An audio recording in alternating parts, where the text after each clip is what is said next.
Yeah, sure. Yes. Okay, thank you. So, good afternoon, all of you. First of all, I would like to thank the organizers for providing me the opportunity to present my work. The title of my talk is Coherence as an Entanglement Measure, and this is the outline of the talk. So, firstly, we will briefly talk about quantum entanglement and its applications. Then we will discuss about quantification of entanglement. Why do we need to quantify entanglement and how can we do it? Then the third section is the important section of this talk. This basically consists the main body, where we will see how we can use coherence to quantify entanglement. And then we will see its comparison with other measures. And finally, I will conclude my talk. So let's start with quantum entanglement first. Quantum entanglement, this term was first given by Erwin Schrödinger in 1935. And he called it the characteristic trait of quantum mechanics, the one that enforces its entire departure from the classical domain. So in general, we say two particles are entangled when if we make measurement on one of the particle, the state of the other gets affected. So mathematically, we can describe any entangled state of this form. That is, consider that you have two systems A and B and they are entangled. And we want to write the joint state of this system. So if we can write it as a tensor product of the individual states of the two subsystems, then it is not an entangled state. But if we cannot write it as a tensor product, then it is an entangled state. So there some examples of entangled states are Bell states for 2 qubits. These are basically maximally entangled states. For more than 2 qubits, we have GHZ states, and for 2 bosonic modes particles, we have known states. Okay, about the applications of entanglement. So entanglement nowadays is being used as a resource for tasks in quantum information processing and in quantum computing. So various tasks like quantum teleportation, superdense coding, and quantum cryptography, we see that there is a huge applications of entanglement. Okay, next section is about the quantification of entanglement. So why quantification of entanglement is necessary? So firstly, obviously, because we want to use entanglement as a resource. And secondly, that we suppose in tasks like quantum teleportation, where we need maximally entangled states. So obviously, we want to know whether the system or the particles which we are dealing with, whether they are in a maximally entangled state or not. So obviously, we need to quantify entanglement there. Also, entanglement is environment sensitive. Which means that it interacts with environment. Any entangled system, when it interacts with environment, it loses entanglement. So obviously we want to know that, how much entanglement is left after interaction with the environment. So these are some of the reasons. Now, next comes is how can we quantify entanglement then? So quantification of entanglement is essentially the theory of entanglement measures. And entanglement measure is any function of bipartite density matrices that satisfy some desirable properties. So there are some postulates for a good entanglement measure given by Pathania and Virmani. So first is this entanglement measure, E rho, it should not increase under LOCC. That means that it should be monotonic. Then for pure states, this E rho should be equal to volume and entropy of the reduced density matrices. Third one is that this entanglement measure, it should be a convex function. Now this applies only for mixed states and not for the pure states. For any separable states, this entanglement measure, any entanglement measure will be 0, which is obviously true because separable state contains no entanglement. And for a maximally entangled pure state psi AB in the Hilbert space dimension, each psi AB is equals to log base 2D. And this entanglement measure, it should also be invariant under any local unitary transformations. Okay. So before proceeding to the next section, I would first like to discuss Schmidt decomposition. Any pure bipartite state, psi AB, it can, in its Schmidt decomposition form, it can be written in this expression. So where psi AB is summation I is equals to 1 to D, root under alpha I, UIA, VIB, where these alpha i's are the Schmidt coefficients, UIA, this is basically the basis states of the subsystem A, VI are the basis state of subsystem B, and this D here is the dimensionality of the Hilbert space. But note that here this D is actually the smaller Hilbert space dimension between the two subsystems A and B. So this Schmidt decomposition, it provides a much cleaner look for writing pure bipartite state, but also calculating reduced density matrices is much simpler using this technique. And another important point here is that like Schmidt coefficient, Schmidt vectors are also uniquely defined. And one of the most important application of this Schmidt decomposition is that it allows us to differentiate between separable and entangled state only in case of pure states. So if for a given state, if the Schmidt rank is 1, then the state will be considered to be a separable state. If it is greater than 1, then it will be an entangled state. Now, how to calculate Schmidt rank is by using Schmidt coefficient. So if there is only one non-zero Schmidt coefficient, then the state is separable. If there is more than one, if there are more than one non-zero Schmidt coefficient, then it's an entangled state. And if all the Schmidt coefficients are non-zero, then it's a maximally entangled state. Okay, so how to use coherence to quantify entanglement? So let's first revise quantum coherence. It's a fundamental feature of quantum physics, which signifies a possible superposition between orthogonal quantum states.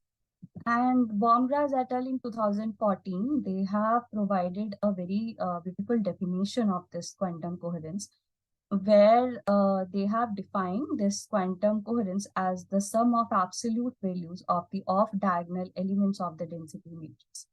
Okay, so here this is also known as L1 norm of coherence. So you can see that this rho ij, these are basically the off-diagonal elements of this density matrix. Another important thing is that this L1 norm of coherence is a coherence monotone. That means that it does not increase under coherent or incoherent operations. And a very important thing when studying coherence is that because coherence is basis dependent, so it's very important to to carefully consider the basis that you are using while dealing with coherence. Okay. So this is the work which we have done, where we have introduced a new measure which we have called entanglement coherence, and this was published in International Journal of Theoretical Physics last year. So again, we started with considering a bipartite entangled state psi, and as I have already told, that in a Schmidt decomposition form, the state can be written in this form, where these pi, these are the Schmidt coefficients, AI, BI, these are the Schmidt vectors, and is the dimensionality of the smaller Hilbert space. Okay, also that these Schmidt coefficients, these are positive and real numbers. All right. So from this state, entangled state, we then calculated the full density operator, and that can be calculated by using the outer product, and it came out to be this. So what we did then was to write the L1 norm of coherence in Schmidt basis, but only that the L1 norm of coherence that we have used here is in the normalized form. So we have used the normalized L1 norm of coherence in the Schmidt basis, and we calculated it for the bipartite entangled state that we have considered, and the expression come out to be this. This is 1 upon n minus 1 summation g not equal to k root under pj pk.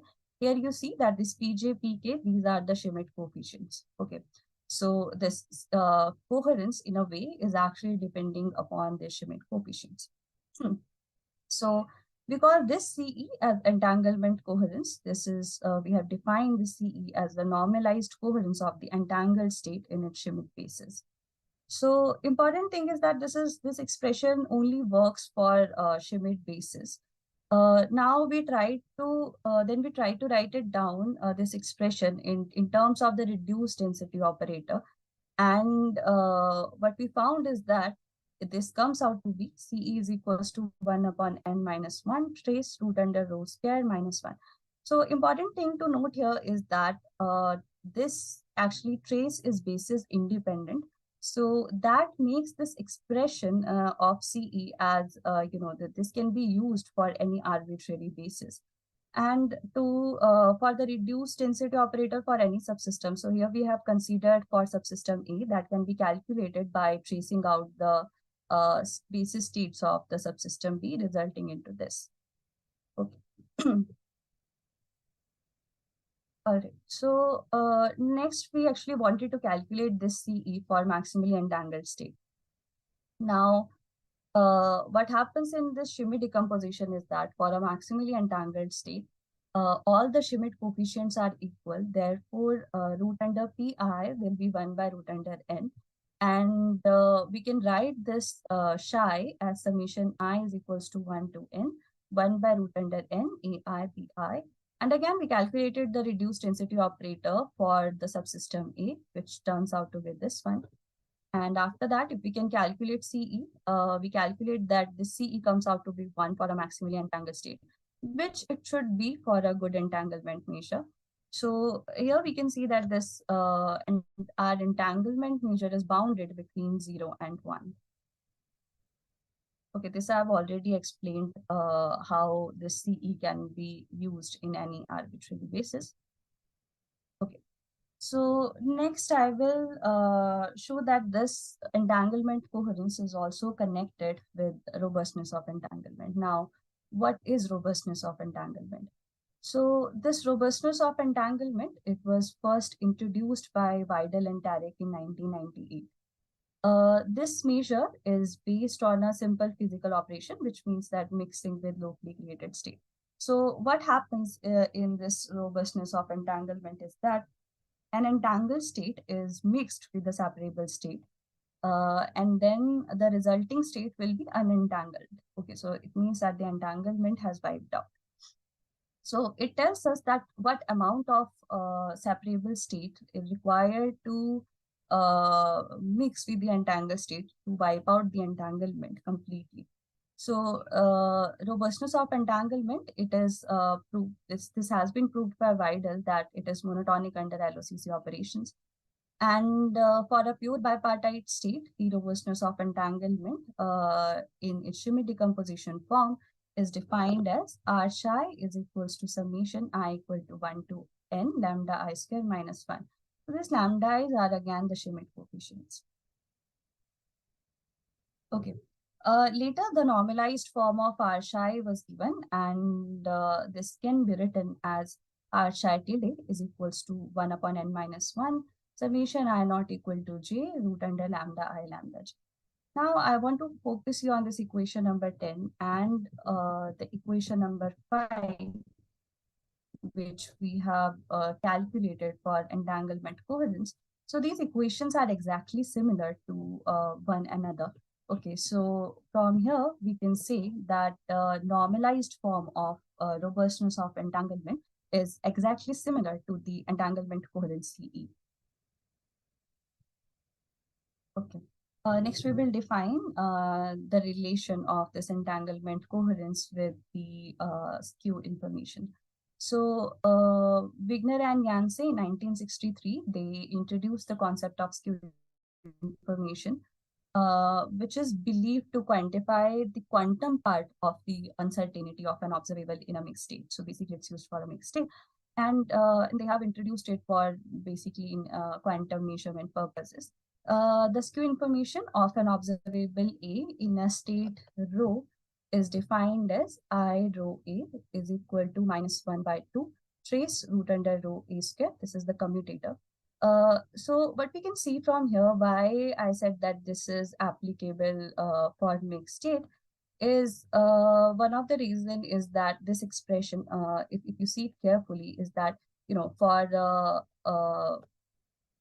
a pure state, this root under rho is equals to rho, because for a pure state, rho square is equals to rho. So by that, this expression actually becomes equal to variance, which obviously we use in quantum mechanics to calculate the uncertainty of an observable. So that's why this expression is of much use for a mixed state, because in a mixed state we will find uncertainty both in the quantum and in the classical. It does have uncertainty, classical and the quantum part. So this Q information, it has emerged as an interesting and useful tool in quantum information processing. And what we wanted to show was that considering any mixed state, if we want to know the maximum coherence of the state for any basis, then for what state, for what basis of a mixed state can we have the maximum coherence. So for that, we defined a coherence which is based on Wigner Yanase skew information, and we considered that basis to be K for, and we have considered any subsystem A, and then we calculated the skew information for a projection operator. So by applying that, this comes out to be this one. Okay. Now here important thing is that this row which we are considering here is the reduced density operator of a subsystem A. Okay. So based on that, we defined this is the skew information based coherence which we have defined. And this is summation k is equal to 1 to n I rho this k10 bra form of this k, the outer product of this k. And here important thing to note is that the sum goes over all the states of the basis. Then we actually try to maximize this result for this basis. And I have not shown you here the calculation, but we calculated and it comes out to be, we have shown that this CE actually comes out to be equal to this CI by this expression, where C is equals to 1 minus n upon n minus 1, maximum of CI overall over this basis K.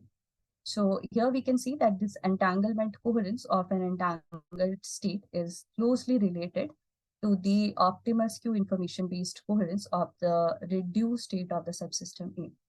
Now from this expression, you can also see that the more the entanglement will be between the two subsystems A and B, the lesser will be the coherence in the reduced state of any subsystem or one of the subsystem which we are considering. So the stronger the entanglement between the two subsystems, the smaller will be any measure of coherence of the reduced state of any one of the subsystems.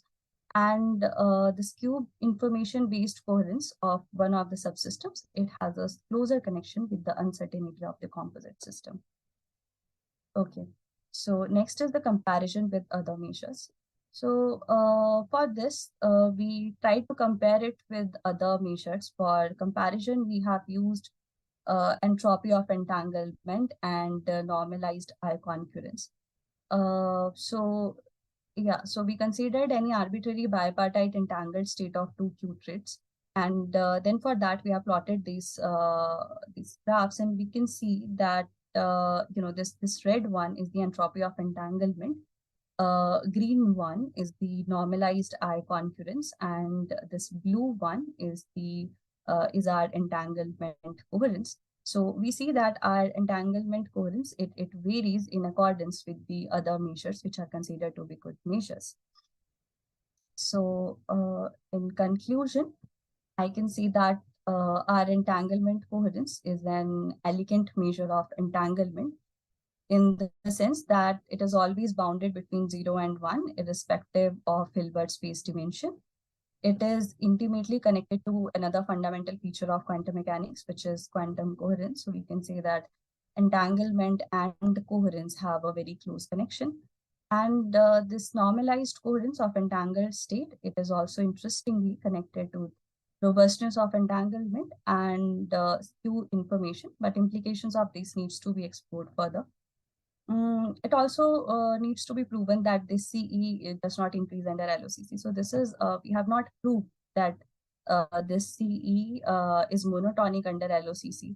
But as CE is actually equivalent to robustness of entanglement, which is proved to be a monotone. So I guess that it can be proved, that there should be a monotone, it should be an entanglement monotone, and it should not increase under LOCC. So yeah, with this, I will end my talk, and thank you for patiently listening.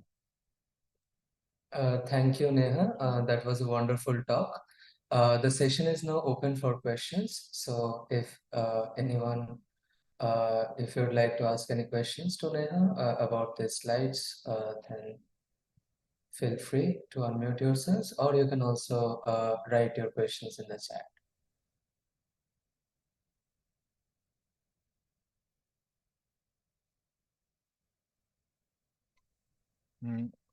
I have questions. So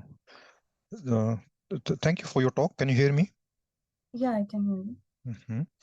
Okay. So it's like clarifications. So what is required to calculate quantum coherence as an entanglement criteria? So first of all, density matrix of bipartite states, then I should take partial trace, and then sum of absolute values of non-diagonal elements of density matrix, and then fourth is if sum is less than 1, then state is entangled, right? Yeah, I cannot. Hello? Hello? Yeah, I can hear you. Yeah. So yes, we need to calculate the, we have taken a bipartite entangled state. Then you calculate the full density operator. Okay. And after that, you can use this expression, okay, the normalized form of this L1 coherence. And what is N? What is N? It's dimension N is the of dimension. the density matrix. Okay. Yeah. Okay. And then you calculate, and you will get this result. Okay. And you can check in paper. Actually, I have not shown the calculations, but you can easily see, from here, how to get from here to here. You can calculate, or this reduced density operator and all those things. And yes, you've said it correct that for any entangled state that it should be less than 1, and for a maximally entangled state, it should come out to be equal to 1. So my question is, the measure which you have introduced, is it relevant for multipartite states also, and for mixed states? No. This is not for multipartite. We have considered, because I think that Schmidt basis we can only consider for bipartite, pure bipartite states. Okay. And your second question is about mixed states. So I guess we can do it for mixed states. We have to use convex loop construction. And from there, I guess we can, show this expression for this CE. Yes, that we can do. I don't know. I have two quick questions. Can we apply quantum coherence measure for continuous variables? I mean X and Y, or pulse Y or P. Momentum. Actually, I don't know. I'm sorry, I don't know whether we can do that. Second quick question. What type of operations you consider under LOCC? So you mentioned in your last slide that... that is the thing, that we have not proved it, that it is monotonic under LOCC. It needs to be proven, but I have just said that, because this measure is exactly equal to robustness of entanglement. So your voice is breaking. That has been proved monotonic. So I'm saying that it is possible to... Hello? Yes, I can hear you now. Hello? Yes, I can hear you. So I said that we have not proved it yet, that it is monotonic under LOCC. Okay, thank you. So that is a future task that we need to do. Yeah. Thank you again. Okay, thank you.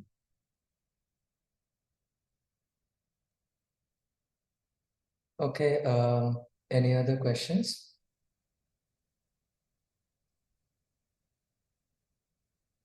Okay, if not, I have a quick question, which is, you said that your coherence measure will also work for bipartite mixed states. But let's say I have some bipartite system, let's say, which is in the state, say, let's say it's a 2 by 2 system or an n by n system. In that case, I have something like I by n tensor I by n. In that case also, if I take the reduced density matrix and if I try to deduce whether it is entangled from your coherence measure, I think it will sum up to one and it will try to tell me that, okay, this state is also entangled, in which, but in reality, it's just a higher dimensional mixed state. Is my Yeah, so yeah, I guess I'll have to think about that because we haven't done it for like mixed state. We haven't even considered mixed states when we were doing this. But I guess that there is a paper where they have shown it's something related to this. They have shown it by convex roof construction. So I guess by there we can prove it. And yeah, right now I'm not able to answer your question. Sorry. Okay, thank you, thank you. So if there's any quick question, then we can take that for 1 minute and then we'll move on to the next talk.